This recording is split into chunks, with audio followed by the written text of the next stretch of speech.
Ting lahat, naririnig po. Ayan, sa mga hindi po nakakakilala sa akin, no? Nakikilala niyo po yung pangalan na yan?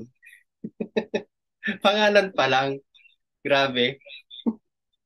Sino man hindi nakakilala kay Bonifacio Andres? Andres Bonifacio, yun nandun sa may sa may paglipo bago mapunta ng Muñoz. Okay, so, ganun mo na yan. So, my name is Bonifacio Andres po, no? Nag-i-echo minutes. Talisin mo. Nag-i-echo siya. My name is Bonifacio Andres po, no? 44 years old na po ako. No? Coming this October is 45 na. Grabe, tumatanda na tayo. So, yan, 10 years po tayong regular employee sa NIDIC Philippines dito po sa Santa Rosa, Laguna.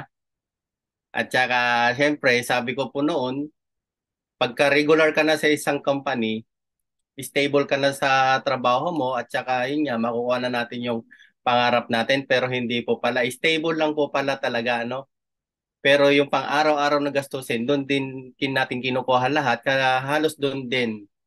Parang ano lang, yun nga, the rat race cycle kung kumbaga, di ba po? Then after 10 years po natin naging employee, din ko naisipan mag-Taiwan kasi nga po, ang tagal ko ng regular ka ako, bakit wala man ako nabibili ng kahit na ano. So yan, naisipan po natin mag-Taiwan. Sabi kasi nila noon, pag once na nag-abroad ka, madali lang daw yung trabaho at saka siyempre mas malaki nga naman yung sahod doon, di ba? Tama naman. So ayan, inabot po tayo ng 12 years. Sabi ko noon, ano lang, isang kontrata lang pero inabot tayo ng 12 years, grabe. Mhm. Ayan, ito po yung family ko, no? Family namin. Lima po kayo magkakapatid. Wala po ako diyan kasi noong time na may picture ganyan, nasa Taiwan po ako noon. So, tatlo kami lalaki na magkakasunod, padalawa po sa panganay at saka yung dalawang babae yung bunso namin. Yan, so matatanda na din yung parents ko, no? Then, ito naman yung family ko. Yun, dalawa na po yung aking anak. Nung umalis po ako noon, na papuntang Taiwan, maliliit pa lang sila. Ayan, itong picture po na nasa baba. Yan, halos magkasing height lang sila.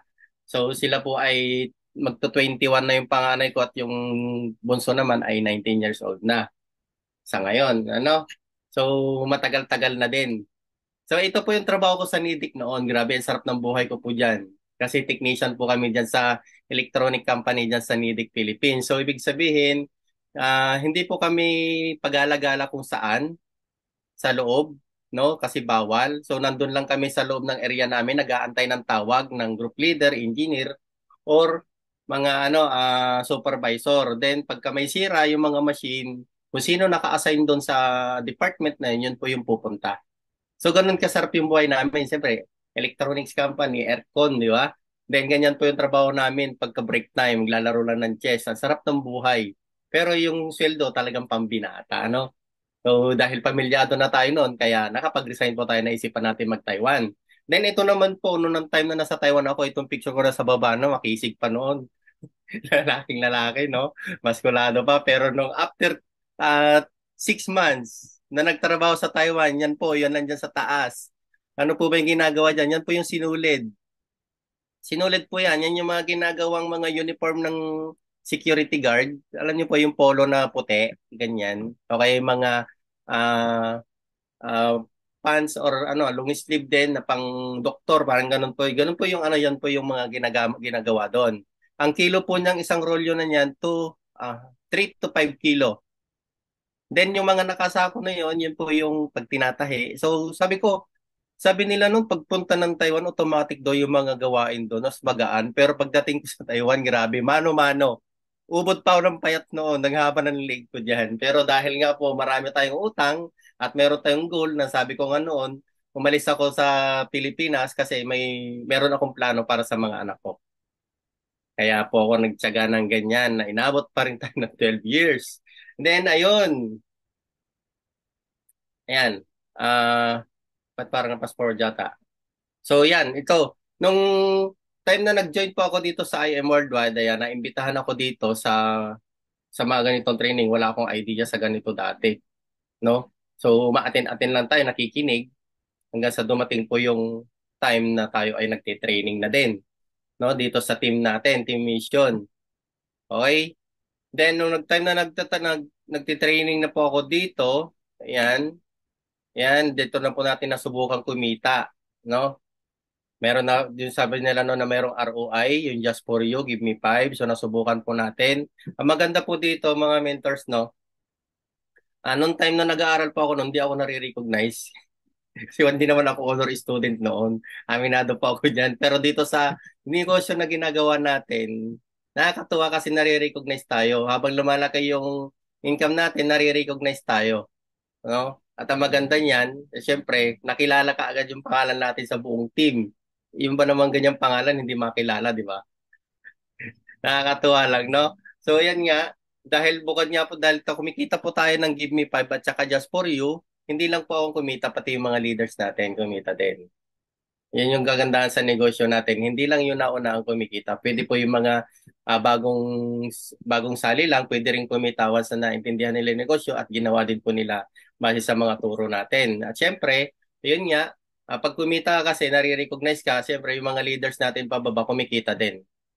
Kung kumita ako nagsimula sa 100,000, 200,000, 300,000, so ganun din po yung leader natin. So nakakatuwa lang mga mentors no na ayan nga, hindi lang ako, pati yung mga leaders ko na kumikita na din na 100,000. At saka syempre yan, nasubukan din natin maging top 1 noon sa Team Fearless at na kasama din tayo sa top movers sa Team Blast. Okay, then ito. Dalawa na po kaming Super Elite Executive ng aking direct leader, si Mentor Elnora Cuyos, na siya po ngayon ay nasa Singapore. Ayan, why I'm here in I am worldwide. My daughter was diagnosed of bone diabetic stage 1 at the age of 14. Sa mga magulang po dyan, siguro naman halos lahat tayo dito mga mamis na, no? Mamamis na. Ayan, mga nanay na, no? Kasi wala naman lalaki dito. So, titignan ko dito sa cellphone. So, puro tayo, no, mami dito siguro. Meron man siguro ilan lang dito na hindi pa mami. Sa isang magulang, pag kayo po ay nasa ibang bansa, sa tingin ko po dito marami din mga OFW, so malamang makaka-relate po yung iba, no? Sa tingin niyo po, sa ganitong itsura ng bata, normal po ba sa edad na 14 years old? Yan. Pwede po kayo mag-type kung ano po yung ano nyo. Sige po.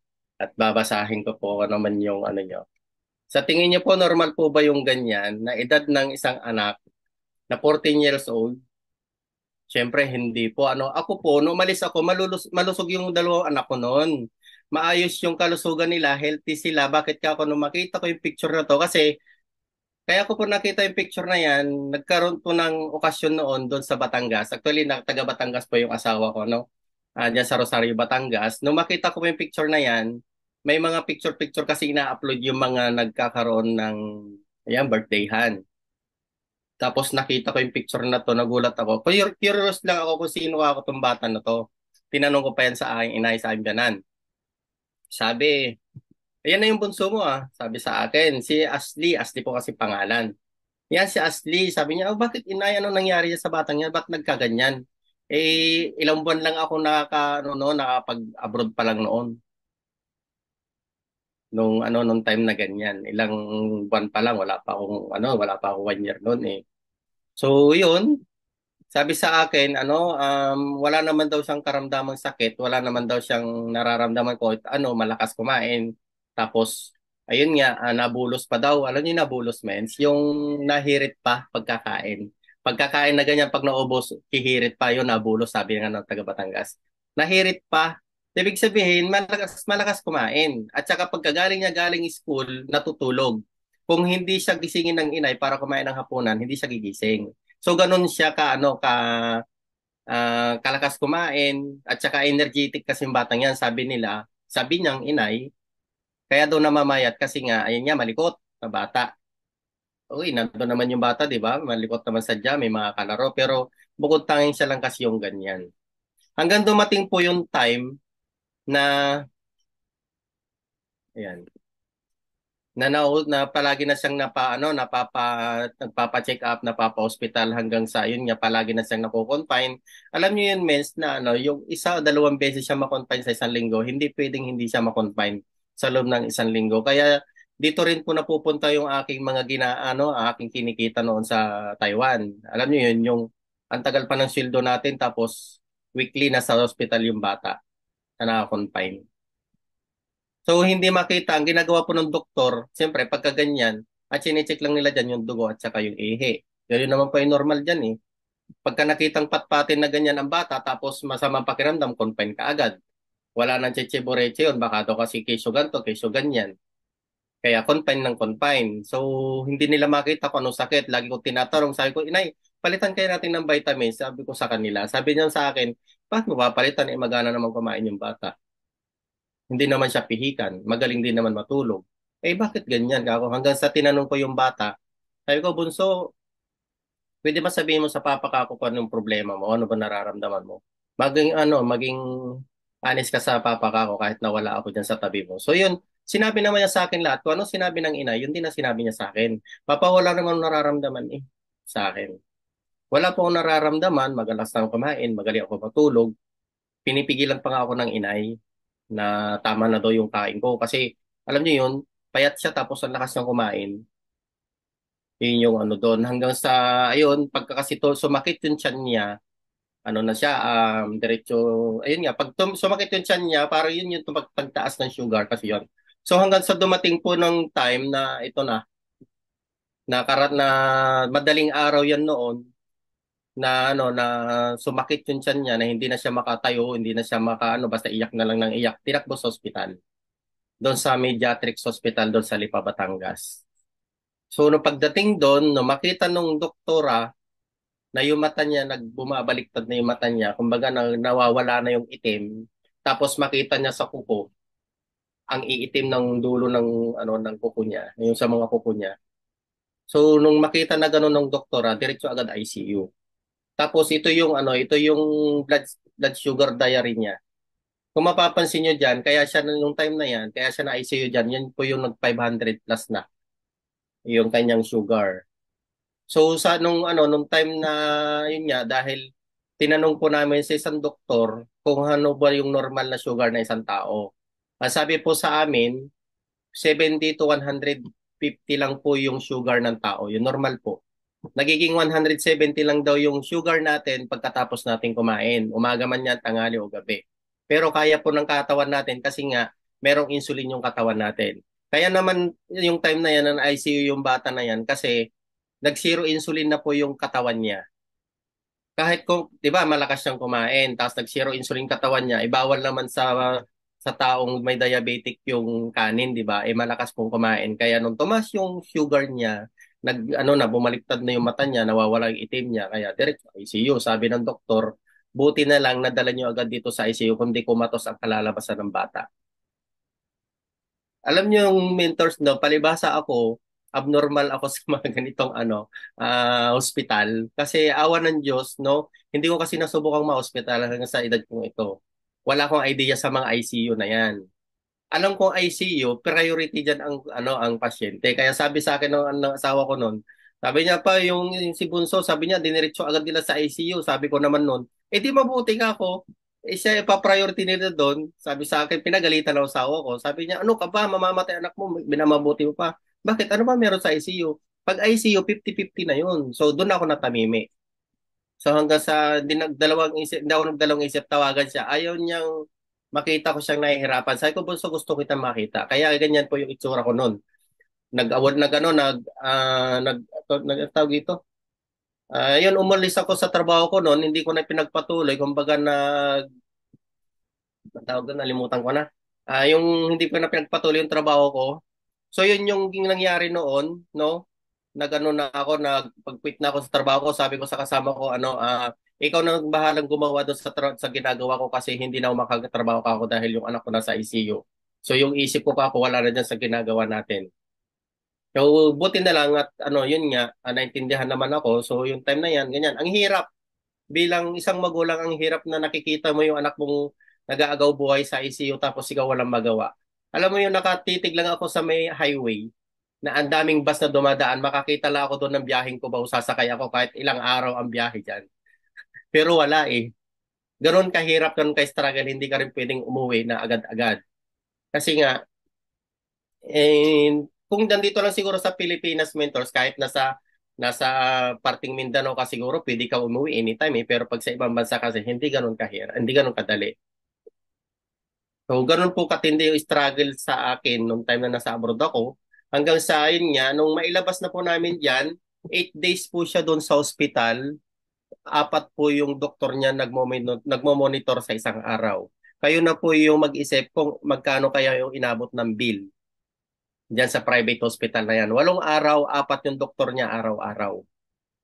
So hindi ko iniisip yung bill. Ang sabi ko noon, ang mahalaga mailabas yung bata, no, maging maayos. Tapos nag-isip ako ng paraan kung ano yung makatulong sa kanya na hindi puro gamot at hindi laging nako-confine kasi tinutuyo na po yung anak ko noong time na yan.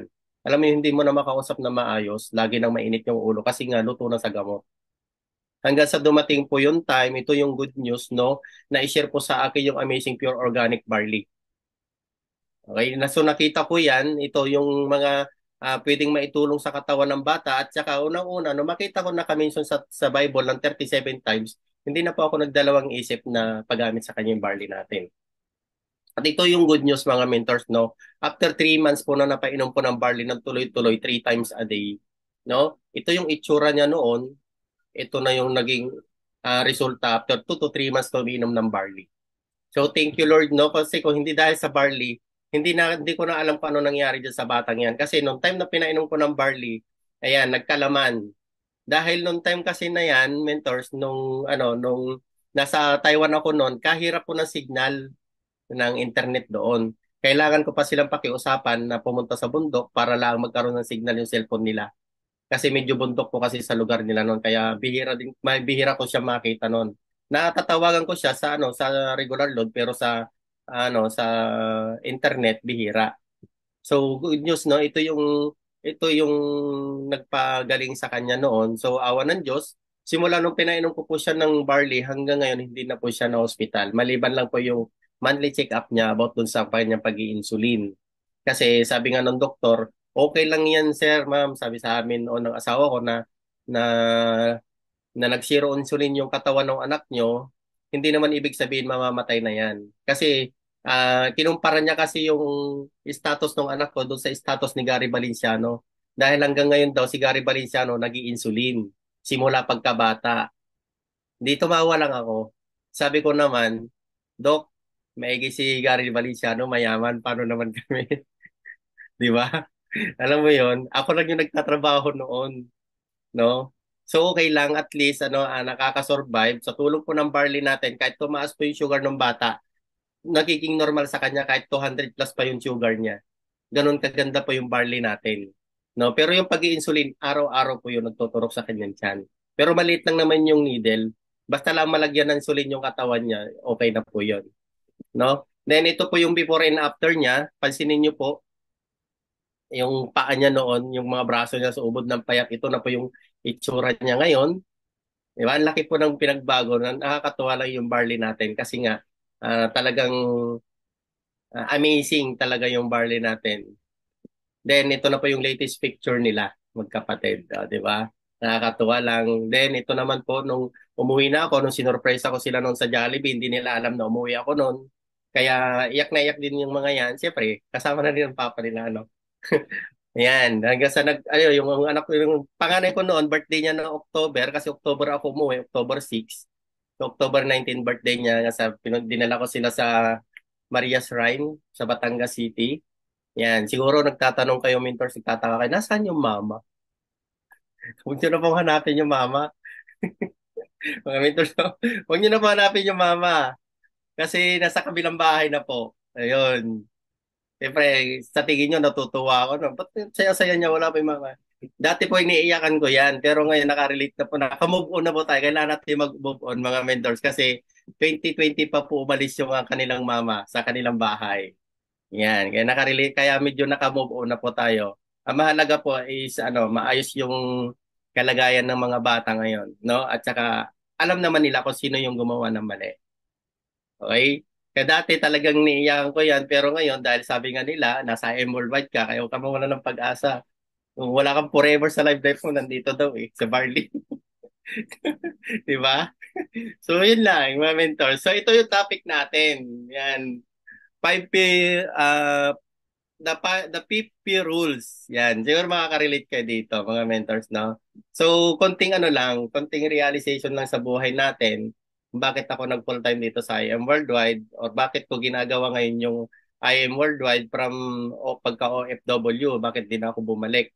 Yun yung kagandahan mga mentors, no? Pag once na yan nasa IM Worldwide ka na, kahit saan kasi pwede mong gawin.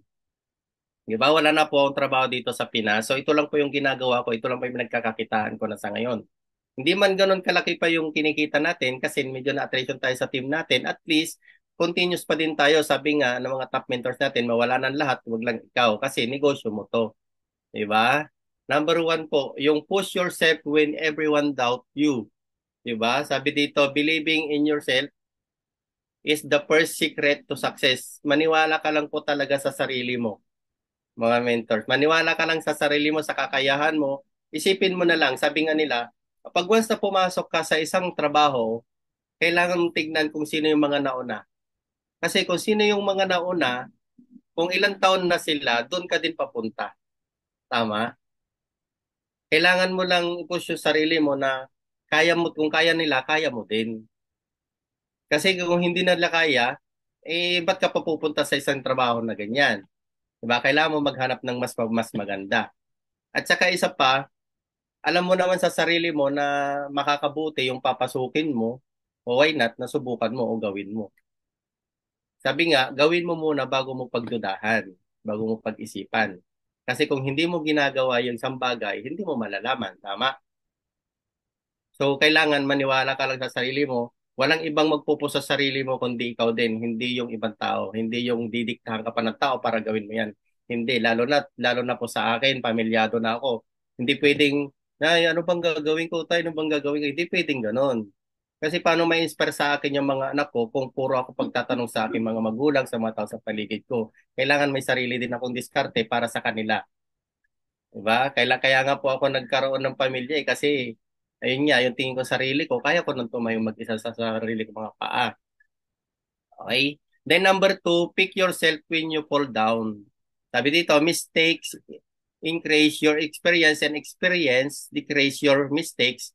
If you learn from your mistakes, then others learn from your success. Tama naman, di ba? Kasi hindi naman kasi tayo hindi tayo matututo sa isang bagay na tayo ay nagkamali kung lahat na lang ay puro yung experience natin is puro tama, di ba? Lahat naman tayo, hindi naman tayo perfecto. Nagkakamali din po tayo sa mga bagay-bagay. Yun nga po yung maganda, once na nagkamali ka, natututo ka. Parang nagluluto lang po yan. Pag pinaluto ka ng ulam, hindi naman lahat puro Ricardo eh. 'Di ba may ano 'yon, may pagkakasunod-sunod 'yon. Halimbawa, nagluto ka ng nilaga. Ano pa inuuna pagka nagluto ka ng nilaga, 'di ba pag nagnilaga ka, tubig muna, tapos pwedeng karne, Ricardo, tapos pakukulaan mo. Hindi naman pwedeng sabay-sabay na lahat-lahat 'yon. Ano kalalabasan no pag sabay-sabay lahat? Pag sinabay-sabay mo lahat, matututo ka, hindi pala pwedeng dapat ganun. Dapat pala unang pinakukulaan yung karne. Hindi pala pwedeng rika-rikado na kaagad. Yung malulusak. So yun, magiging malapsak na yung gulay mo nun. So matututo ka doon. Sa susunod, ito pala dapat ng una. Ganon. Okay? Nakakatuwa lang mga mentors, no? Yung bawat pagkakamali natin, natututo talaga tayo. Ako, lalo na sa buhay ko. No? Kung dati nagkamali ako sa buhay ko na ganito, ay pwede ko namang gawing itama na lang, no? Hindi man para sa akin, para sa mga anak ko na. Kung ano yung mga mistakes na nagawa ko noon, hindi pwedeng mangyari pa yun sa mga bata. Although hindi man ako yung gumawa ng mistakes, yung asawa ko. So ayaw ko ipakita sa kanila na sundan ko din or gawin ko din yung ginawa ng asawa ko, tapos pababayaan ko sila. Hindi naman pwedeng ganun kasi ako lang yung ah, sa akin lang sila naasa at sa akin lang sila pumakapit. Okay, so yun. Kaya sabi nga, lahat ng experience natin na nagkakaroon ng kamalian, ang katapusan nun is puro tama. Kasi nagagawa na po natin ng tama. Okay? Then number three po, promise yourself you'll never give up. Sabi, remember why you started. Nung na-attrition pa ako dito sa ginagawa nating negosyo, total, ano naman eh. Lagi namang attrition kung tutuusin. Pero ang lagi ko pong iniisip, yung anak ko. Kasi kung hindi dahil sa barley, hindi ko alam kung anong meron sa buhay niya ngayon. Di ba nga wala na siya ngayon eh. Kung hindi dahil sa barley. Sabi nga, laging sinasabi din ng mga top mentors natin, bago ka mag-quit, bago ka umalis dito sa IM Worldwide, isipin mo muna kung saan ka nagsimula. Di ba madalas po natin naririnig yun? Pero ang ano ko, ang sa akin, ang laging nakatanim sa isip ko, kung hindi dahil sa barley na to, eh, baka wala na yung bunso ko. At saka isa pa, di ba sabi nga, bakit ka pa magko-quit? Bakit ka pa alis? Ano man yung attrition na yan, good news. Kasi kung ano man yung attrition na pinagdadaanan mo, ibig sabihin, dumadaan ka sa tamang proseso. Di ba? Nasa tamang proseso tayo. Kasi maganda nga yun eh, lalo na yung pag-attend natin ng training. Sa pag-attend natin ng training, sinasabi nila lahat doon kung ano yung mga mali na napagdaanan nila at itinuturo nila doon kung ano yung makakabuti at saka kung paano natin masolusyonan yung mga mistakes na napagdaanan nila na pwede din natin pagdaanan. Diba? Nakakatuwa lang kasi kung sa school hindi tayo tinuturuan kung paano yumaman, dito tinuturuan tayo paano yumaman at paano natin makuha yung mga pangarap natin sa buhay. 'Di ba yung mga pangarap natin sa buhay, kiniklaim na ng mga top mentors natin, saan ba tayo papunta? 'Di ba sa kung ano yung present nila? Kung ano yung present nila, yun yung future natin. Kaya gawin lang po natin yung dapat nating gawin base doon sa yun nga, sabi nga, meron na tayong wheel kasi dito na sinusundan, hindi na tayo pwedeng gumamit pa ng ibang wheel, no? Kung mga top mentors natin, sila yung nagtabas sa dadaanan natin papunta sa taas, eh wala tayong gagawin kundi sundan na lang natin yung mga dinaanan nila. Tama ba mga mentors? No? So remember why you started bago ka po mag-quit. Kasi wala na po tayong makikita na ibang pagkakakitaan na maganda, na ubod ng ganda, kundi itong IM Worldwide lang. Kasi kung ano yung mga produkto ng mga top mentors, produkto din natin. Kung ano yung kumplan nila, kumplan din natin. So, nakadepende na lang po sa mindset natin yan kung ah, tutuloy ba natin o hindi. Unang-una, yan. Sabi ko nga, isipin muna natin kung saan tayo nagsimula bago tayo umalis or mag-quit. Kung napanghihinaan ka man yan, huwag po tayo may pag-usap sa mga hindi taga-IM, please lang. Kasi hilahin ka talaga niyan pababa, no? Makipag-usap po tayo sa mga taga-IM kasi ang mga taga-IM, may pangarap po yan. Yung mga hindi taga-IM, puro chismis meron dyan. Di ba? Totoo naman, di ba? Kasi, alam niyo yun, magmamarites street lang naman tayo, Barlina. Wag na yung mga kapitbahay natin. Ako, magkakaroon na tayo ng kaaway dyan. Promise, maniwala kayo. Kaya umalis po ako sa Batangas eh. Kaya sabi ko dito na ako sa Bida kasi ang mga tao dito puro nag-IM. Doon kasi wala. Puro mga kwento-kwento doon. Tapos wala na naman akong production. Sabi ko, pupunta ako Manila ka ako. At least doon nga ako napapakinggan ko doon ka ako yung mga pangarap na gusto ko. Nakikita ko doon yung mga kotse na gusto ko. Sabi ko sa sarili ko, one day ako magkakaroon din ako niyan. Hindi man ngayon, pero kahit tumanda na nung tumanda, basta ang mahalaga, makuha din, ma-achieve din natin. Sabi nga ni Pres, di ba? Hindi naman kailangan magmadali ka eh. Kasi kahit magmadali ka, kung hindi pa will ni Lord na ibigay sa'yo yung mga gusto mo, hindi rin ibibigay sa'yo yan. Tama? Okay, nagtagal na tayo. So okay lang yan. At least, nasasabi ko po sa inyo yung totoo at yung dapat po, no? Okay, number 4 na po tayo. Prove your, prove yourself right. Then, your life is a result of the choice of make, the choice you make. If you don't like your life, it is time to start making better choice. Di ba? Yung sarili kasi natin, kailangan natin na itama, no? So, i-prove yourself, sabi nga, prove yourself right. Kasi nga, um, mas piliin nating sumama sa mga taong may resulta na, no?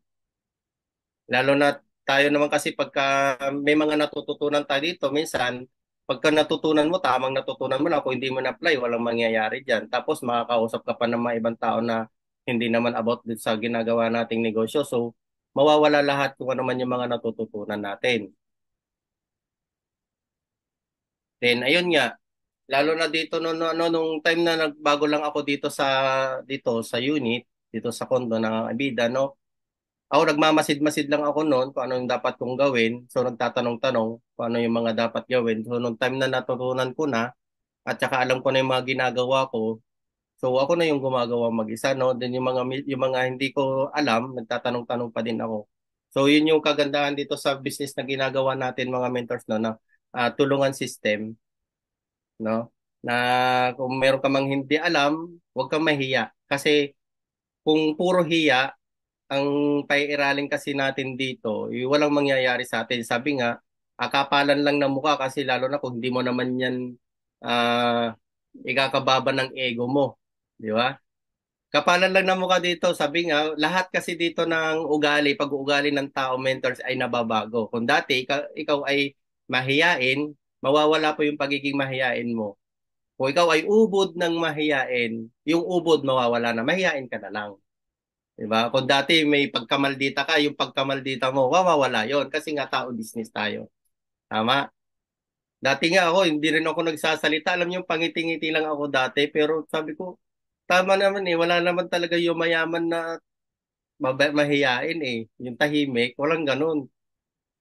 Si Mentor May nga, number one na ano yun, na steady.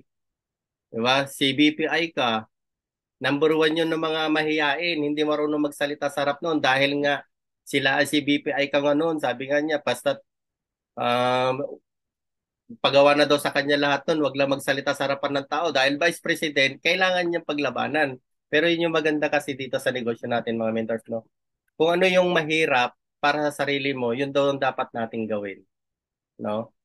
Kaya nakakatuwa kasi dito sa ginagawa nating negosyo, lahat itinuturo na. So ang kalaban lang talaga natin sarili natin. So paano mo malalabanan yung sarili mo? Alangan suntok-suntokin mo. Alangan saktan mo yung sarili mo, hindi na pwedeng ganun. Kailangan mo lang talagang, ayun nga, lakasan ng loob. No? Lakasan lang ng loob yan.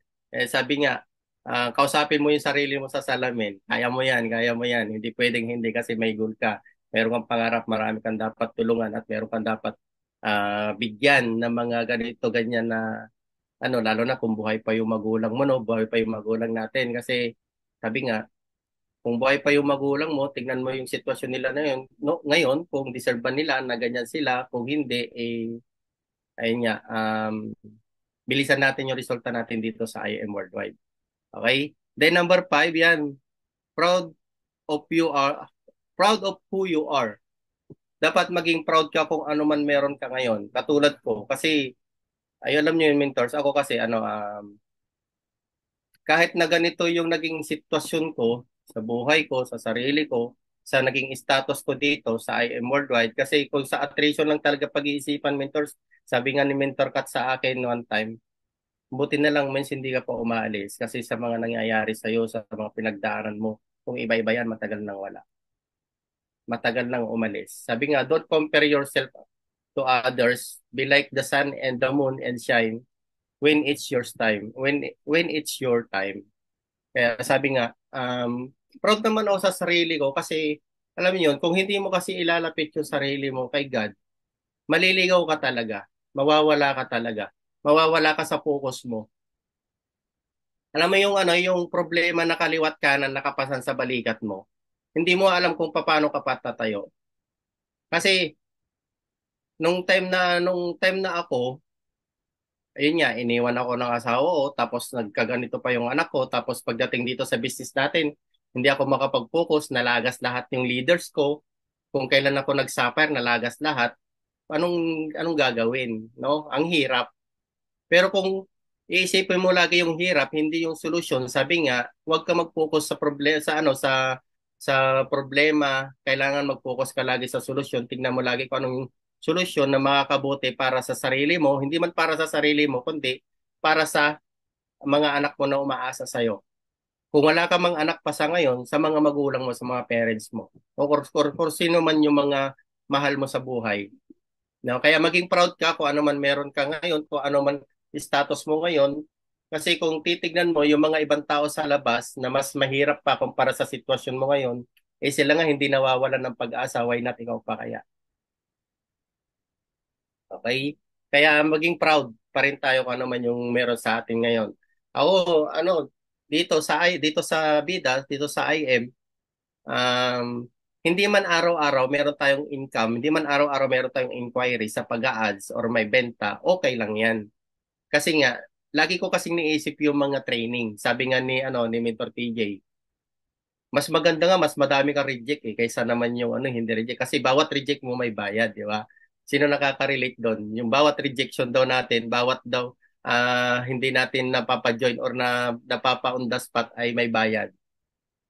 Sino nakakaalam nun sa ganong story ni Mentor TJ? Kasi once na nakapagpa-join ka, i-divide mo lang yun sa ilang tao mong nagkapag-reject sa'yo. So, yun yung bayad. Di ba? So nakakatuwa lang dito sa ginagawa nating negosyo kasi bukod sa mababago yung status ng buhay mo, mababago yung pag-uugali mo, nakakatulong ka sa ibang tao, at the same time nagiging healthy yung buong pamilya mo. Wala na po tayong ibang makikitang ganyan sa labas dito lang sa IM Worldwide, no? At ang maganda dito, bago ka kumita, makatulong ka muna, 'di ba? Kailangan mo munang tumulong dahil yung income kasunod na 'yon. Proven 'yan mga mentors. No? Okay? Then ito, meron tayong kwento. Yan, story time, dalawang puno. Yan, magtatapos na tayo. So ito, may dalawa pong dalawang puno dito. Kung mapapansin ninyo, yung isa pong puno malago yung dahon. Yung isa naman walang dahon. Okay? Kung meron man nakarinig na dito sa kwento na to, baka iba yung kwento ko. Ayan. Kasi hindi naman ito kasing isang puno na to, 'di ba malago yung dahon, yung isa wala. Ibig sabihin, hindi naman habang panahon ay malago yung puno mo, malago yung dahon mo. Meron pa ring time yan na malalagas at malalagas yung dahon mo, no? Ang ano diyan, ang mabuti riyan is nakatayo ka pa rin diyan, nananatili ka nakatayo, hindi kayong natutumba, hindi yung ikaw yung tao, yung tipong sumuko na, no? Kung ito sa kabila ay taglamig kaya yan nagkaroon ng dahon, dito naman sa kabila ay tag-araw, no, kaya nalagas yung dahon.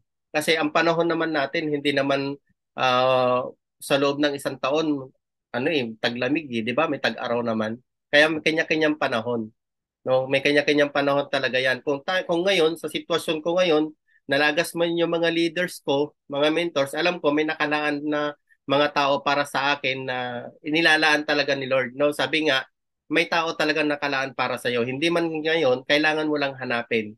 No, sabi nga, bago mo mahanap kasi yung taong para sa iyo, kailangan mo munang yung sarili mo muna ang hanapin mo. Gusto mo maging magaling yung leaders mo, kailangan mo maging magaling muna, no? Kung gusto mo maging magaling mag-training yung leaders mo, maging magaling ka muna. Kung gusto mo makinig yung leader mo para sa iyo, makinig ka muna sa top mentor mo, sa mentor mo.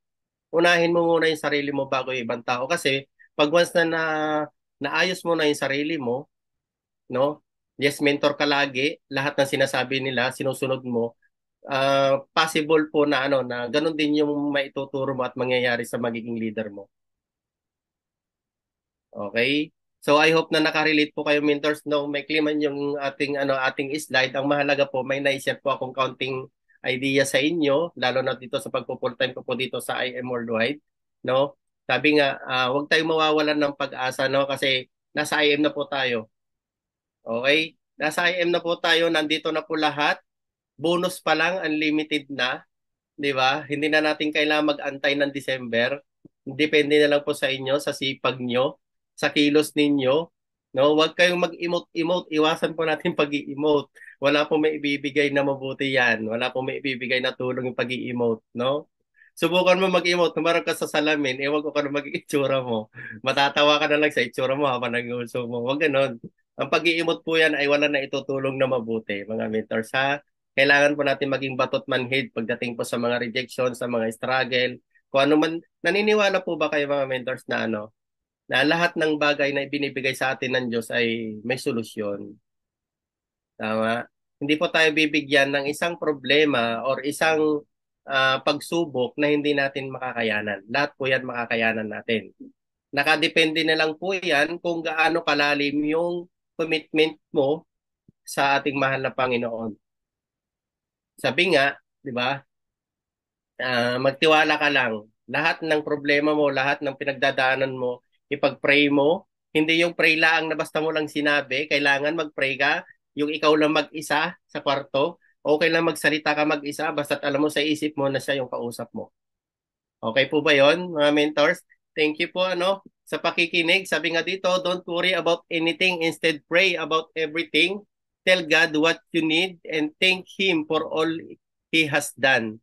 Sabi dito sa Philippians 4, 4:6. Thank you and God bless everyone, no? Maraming maraming salamat, Mentor Lydia Lin, no? Sa pag-invite sa akin dito sa inyong team. I hope na meron po akong na-impart sa team ninyo kahit na wala man na makitang lalaki, puro babae. Thank you so much po. Yan. Iwanan ko lang po kayo dito sa verse ng ating company, Jeremiah 29:11, for I know the plans I have for you, declares the Lord's plans to prosper you and not to harm you, plans to give you hope in the future. So nandito na po sa atin lahat, no? At nakakatuwa dito yung ating mga owners, no? Talaga napaka God-centered po sila. Okay? From the owners, pababa talagang itinuturo nila kung ano yung makakabuti sa atin. Kaya nakakatuwa lang po kasi napaka-humble po ng mga mentors natin dito. At syempre, yun po yung mamanahin natin at ipapamana din natin sa mga magiging leaders natin. So yun lang. Thank you and God bless everyone.